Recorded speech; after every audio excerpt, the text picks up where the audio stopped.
Stopping by here at EWTN's coverage of the CMN, our bookmark on location, is Jim Papadrea. Hey, Jim, good to see you again. Good to see you, always a pleasure. And you've got a couple of books here, some hefty books for us to consider. One is the latest one, Handed Down the Catholic Faith of the Early Christians by our good friends at Catholic Answers, and also a book from a couple of years ago, 7 Revolutions, How Christianity Changed the World and Can Change It Again, which you wrote with our good friend Mike Aquilina. Yeah. So let's talk about your latest book, since obviously most people are out there interested in pushing their latest book, Handed Down the Catholic Faith of the Early Christians. Now, this got published by Catholic Answers.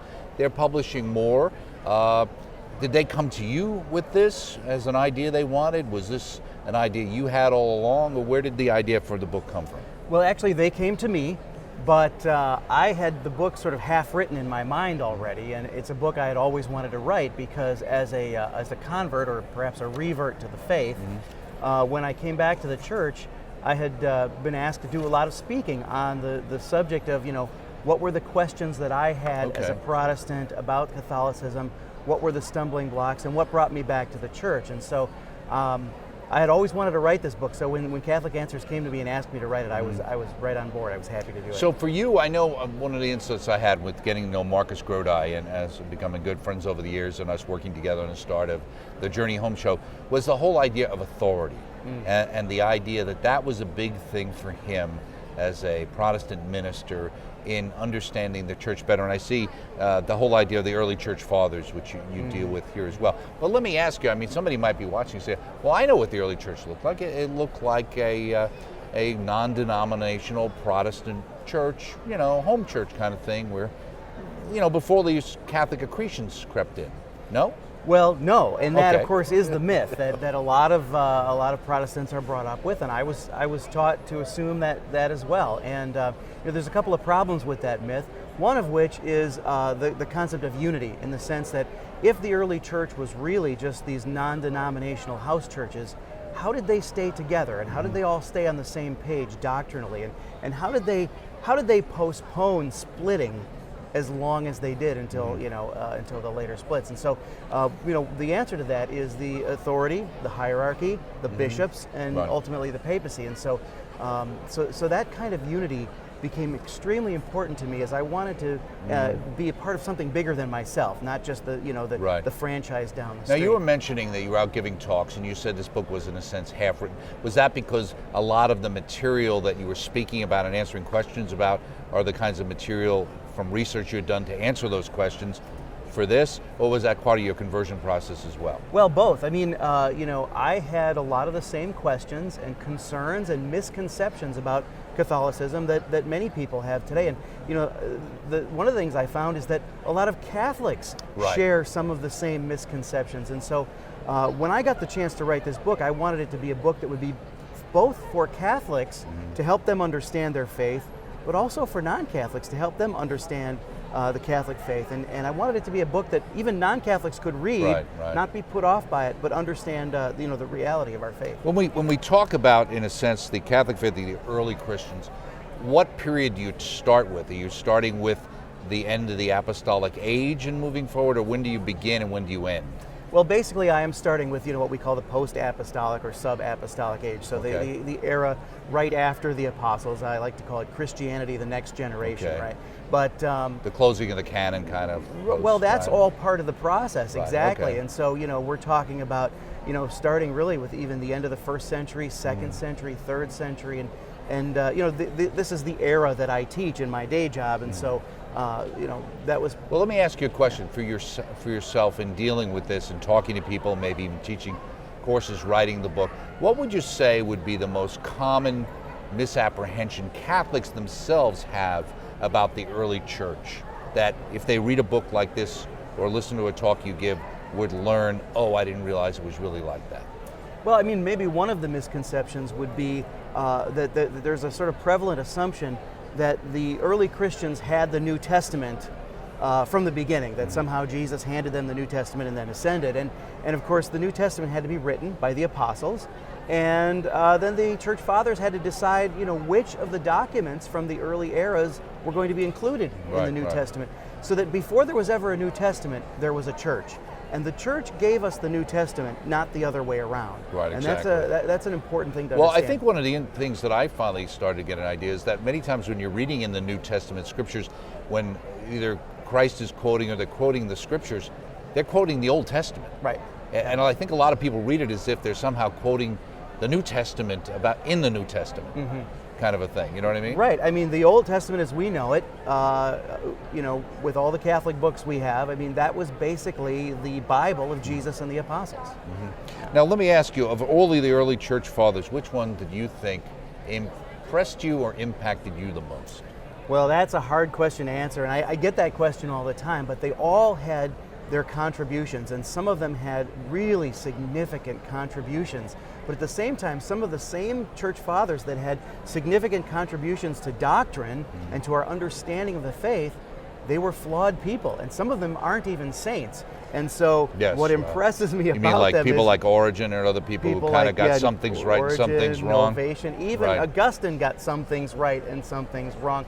And then there were people like Tertullian who wrote masterfully about the Trinity, but belonged to a kind of a fringe group that was sort of the charismatic renewal of the early church. And so it's a mixed bag, and that's amazing. Well, does it help you feel better sometimes about the situation we're dealing with today in the church because of the fact that we have in this idea that there was this angelic period or something where everything was calm and understated and everybody was okay, and it's never like that. It's never been like that. In fact, we wouldn't have the creeds, because the creeds are a result of the councils that were a result of arguments over doctrine and things. And so, yes, it makes me feel good that we're not trying to go back to some golden age that never existed.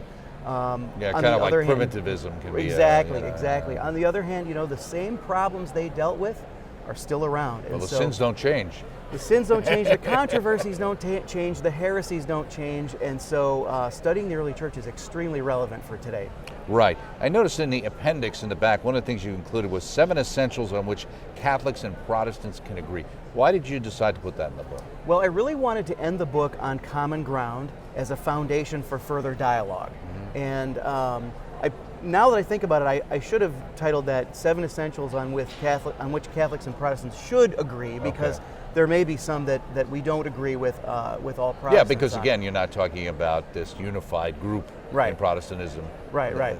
But I really wanted to sort of lay that out at the end of the book to say, okay, this is the foundation of what is common to all Christians, or at least what should be, and on which we can build for dialogue in the future.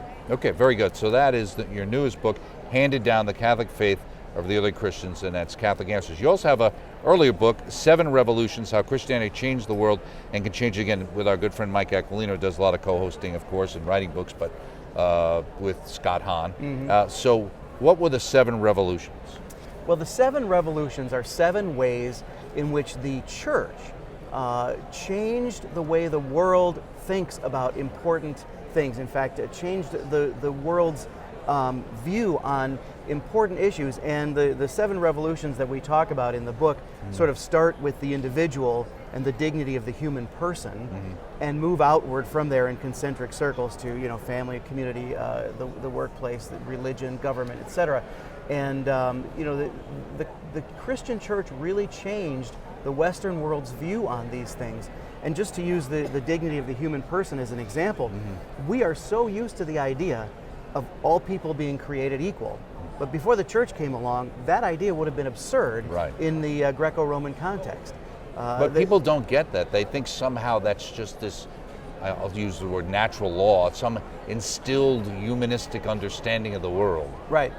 But it took the church, working off of the Jewish concept of the image of God, people made in the image of God, it took the church to convert the world to see that in fact we should not live in a world where the 99% live to serve the 1% and the 99% are expendable. Right. And then if you're in my way, I have every right to move you out of my way. That's right. Now, the 7 revolutions move through 7 distinct areas of society: individual, home, workplace, religion, community, government, and the world. So you got 7 revolutions, you got 7 locations. Did you develop the idea of those, you and Mike together working on that? or was that something that had been out there before, and how did you end up with those 7? Well, we came up with the idea, and the book sort of evolved actually from a book that it was originally going to be more about one particular revolution, the revolution of religious freedom. Okay. And there's a lot of misconceptions around the Emperor Constantine and the legalization of Christianity. And one of the points we make in the book is that in fact Constantine sort of invented the idea of religious freedom and the right of everyone to worship according to their conscience. And he did that in the year 313. Right. And so we were going to write a book for the 1700th anniversary. And that's when he really destroyed the Christian church. Well, see, that's again, right around that's there, the Edict of Milan, etc. Right. And this is one of the things we wanted to do, was sort of debunk that myth that Christianity was bad for the world. Right. In fact, Christianity is good for the world and has made the world a better place. So are we salmon? Are we salmon? Well, we can be, because salmon have to swim upstream. And in the culture as we find ourselves, and this is one of the points in our book, we find ourselves in a world that's kind of coming full circle to the way the world was before Christianity was legalized, when the church was persecuted. And we find ourselves in a world with increasing persecution, both violent forms and subtle forms. And I think Christians are going to have to be more and more countercultural as time goes on. And so in that sense, we're swimming upstream in the culture. Which the cross has always been countercultural. It always has been. Right. But there was a time when it was sort of American to be Christian, right. and maybe that was good and maybe it wasn't, but the point is that time is over. Right, well sometimes persecution is good for the soul. Competition, persecution. Let me ask you, in your background of thinking of these and writing the couple of books you've written here, why do you think the people who seem to be so quick to want to throw Christianity to the side don't see the pitfalls of what they're doing? Well, I think atheism and anti-religion has the attraction that if I don't accept a faith, then I won't have to live by the expectations of membership in that faith. And so this is one of the conflicts in the early church was, if I get baptized, I'm going to be expected to live as a baptized Christian, and that's a different kind of lifestyle. Well, didn't you deal at certain times with people who didn't get baptized till the end of their lives? Sure, you had especially men. I think Constantine was rumored to have had that situation. Is a classic example. Right? Yeah, he claimed to be a believer as an emperor, but he never ruled as a baptized Christian because he didn't want to live under the expectations of baptism. Right. And that's what we see going on. That's right. I mean, people don't want to change. They want to live self-centeredly. They want to live selfishly, and they don't want to change. And it seems like we also live in a society where people want that license, but not the responsibility for their actions. Right. That's right. And you hear that articulated when people say, "I'm spiritual but not religious." Right. What they mean is they want to believe whatever they want to believe, without having to live according to any sort of code of ethics. And, ironically, that existed in the early church. In the Roman context, people would have said, "I'm religious but not spiritual," meaning I fulfill all the duties of citizenship, but I live by my own And also, ethics. there was such a pantheon of gods, everybody could find themselves reflected.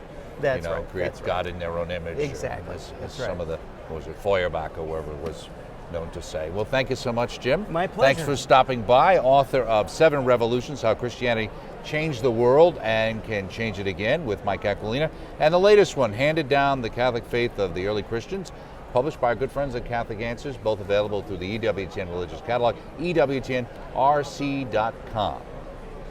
And we're here at the CMN in Chicago. I'm joined by a very new guest for EWTN, Antonella Di Piazza. And Antonella is involved with the militia of the Immaculata. And some people would have recognized that you were on with Father McCurry just about a month or two ago, talking about Maximillam Kolbe. And these 2 giant volumes here that I can't believe is Antonella actually lugged over here, but we've got the writings of St. Maximilian Maria Kolbe, Volume 1 and Volume 2. And these are hefty tomes, and we're going to find out what's in them. Antonella, welcome to EWTN's Bookmark. Thank you. Thank you so much. It's an honor for me to be now, here. you're involved, as I mentioned here, with promoting his cause. Now, you're originally from Italy, right? I am originally from Italy. And you're stationed now where? I am stationed at Marytown, Libertyville, Illinois. Marytown is the National Shrine of St. Maximilian Kolbe here in the United States, and is also the national center for the Militia de Immaculata movement. Okay. And what is the movement? What I mean, besides promoting Maximillian Kolbe, what does that mean?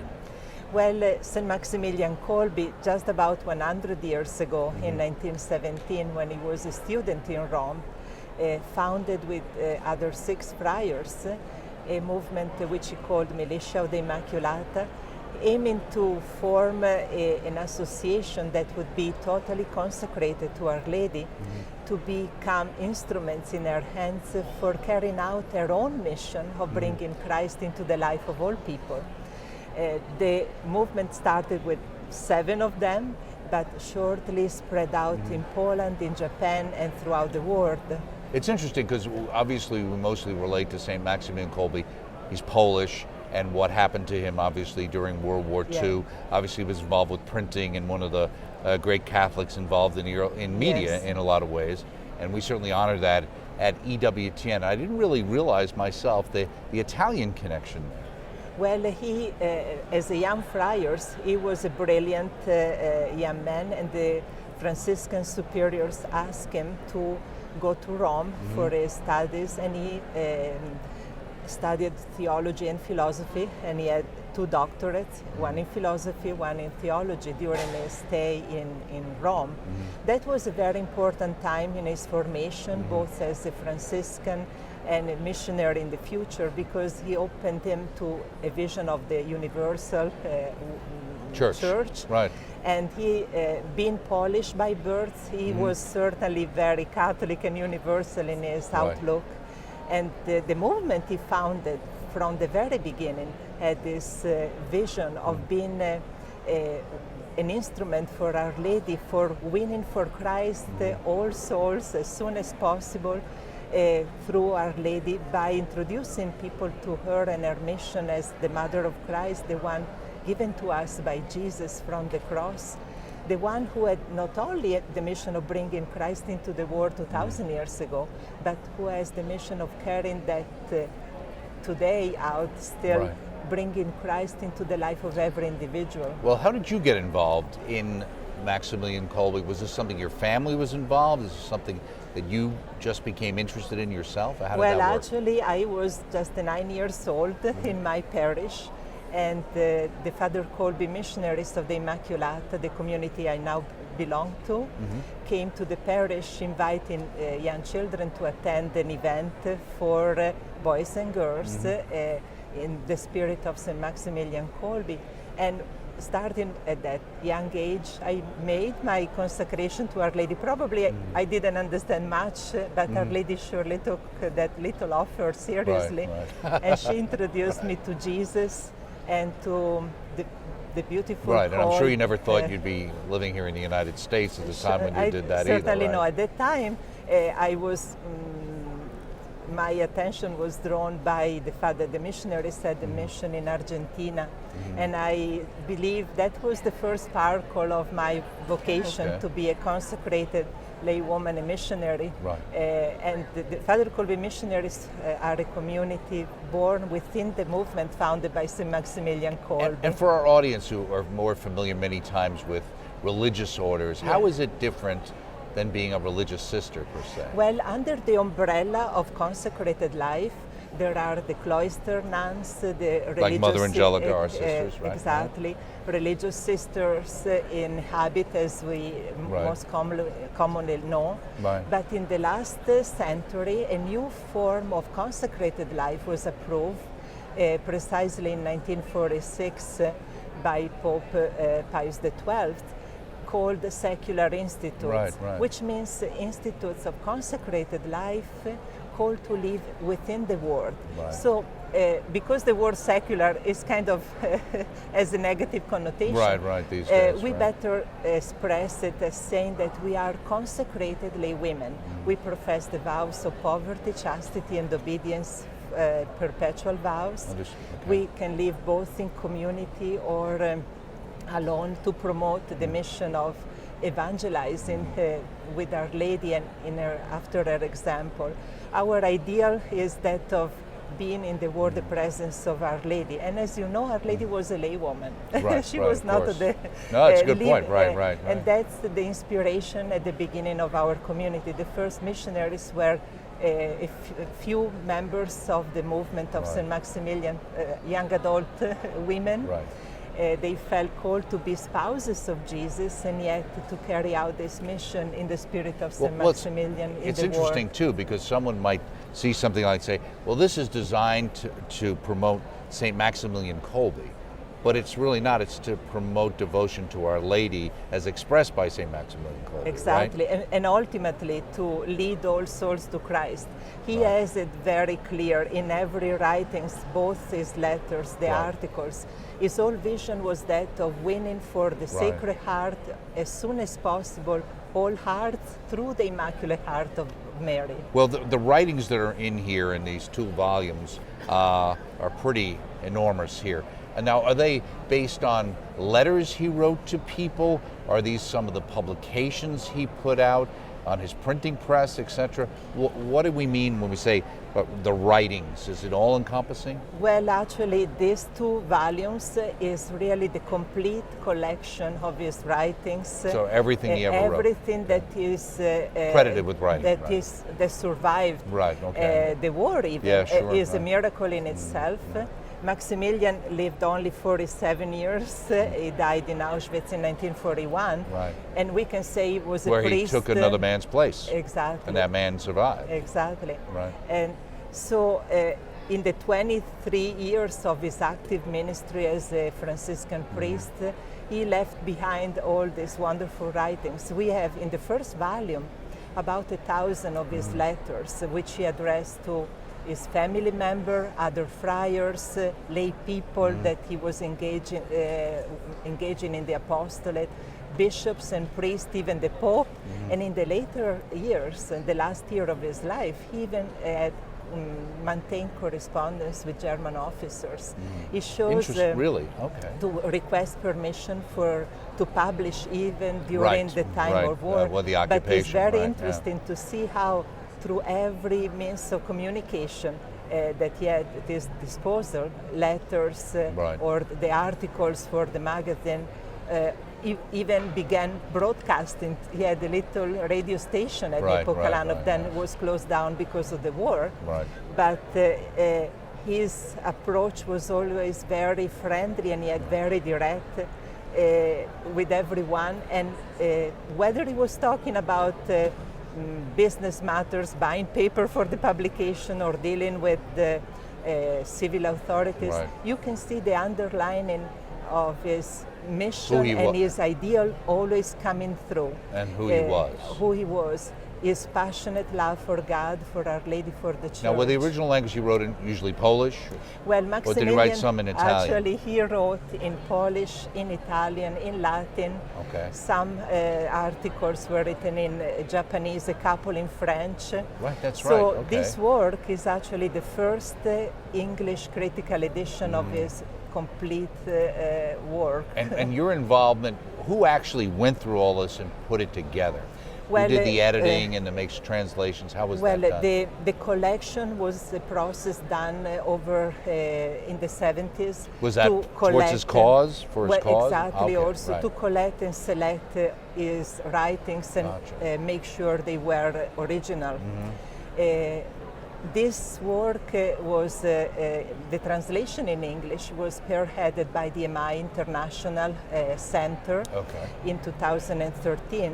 And they contacted and contracted a company of professional translators, both British and Americans, and they did this monumental work of translating. But on the other side, the MI asked me to work as general editor in order to ensure that the translation was actually faithful to the originals written in Italian or Polish or Latin. How did you go about doing that? I mean, with this massive, how long did it take you? 3 years. It was a 3 years full immersion.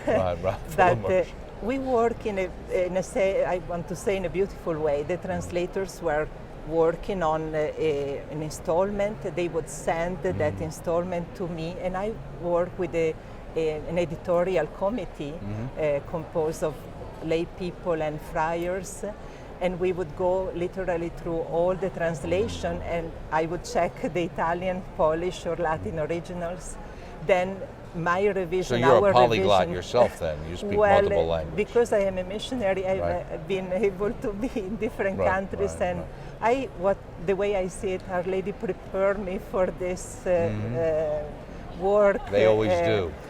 When I was assigned to Poland in 2006, it caught me off guard, but Right. I thought was a wonderful opportunity for me as a Father Kolbe missionary to be in the land of St. Right, and Maximillam learn Polish, Kolbe, right. and therefore I went to school to learn Polish. And in 2013, I was asked to coordinate this Wow. project, and I saw the pieces coming together, and I said, Our Lady must have had something in mind. Well, let me ask you, did you ever find, let's say, a glaring error or mistake that you can remember where you were like, thank goodness I caught that translation error? Well, yeah, humanly speaking, with such a monumental work, and also because he wrote, as I said, in Italian, Polish, Latin, he didn't master Italian 100%, so there were right. some expressions that needed interpretation, Right. as well as Polish sometimes as any language, Right. a way of saying things that might not be immediately clear. Right, some of so the sometimes we phraseology went changes over time, Yeah. the meaning changes So we over went time. through the translation, and maybe we would read three, Right. 4 pages just fine, and then one line would take us to stop Right, and to go go- back to the originals, back and Right. forth. Was fascinating though. The translators were highly prepared. They were experts in linguistics, theology, and literature. And we have had endorsements from great scholars, Father James McCurry himself, Right, Father Damien Fellner, Right, it was on. Mark yeah. Mirabal. Oh, we know Father. Yeah, sure, Mark. And other great, Father Gately Right, sure. has been, because, well, I believe Our Lady brought together the right team of translators, editors, and I want to take the opportunity Right. to say so many benefactors Right. who helped us financially to carry to completion this project. Well, it just shows that they're really, the church is a work of a community, Yeah. and everybody working Yeah. together. Well, thank you so much, Antonella Di Piazza. Great Thank you, great to Doug. meet you. Great to Yes. meet you. And it's wonderful works, Writings of St. Maximilian Kolbe, Volume 1 and Volume 2, the letters. If you're associated or interested, You this may is what want you to can say get. that the official distributor for the writings in the United States, or actually in all of Americas, is Marytown Press, or otherwise. You just said it better than I did. That's where you can get it, Marytown Press. Thank you so much for joining us you. here on this special On Location at the Catholic Marketing Network in Chicago. Thank you. Thank you, Doug.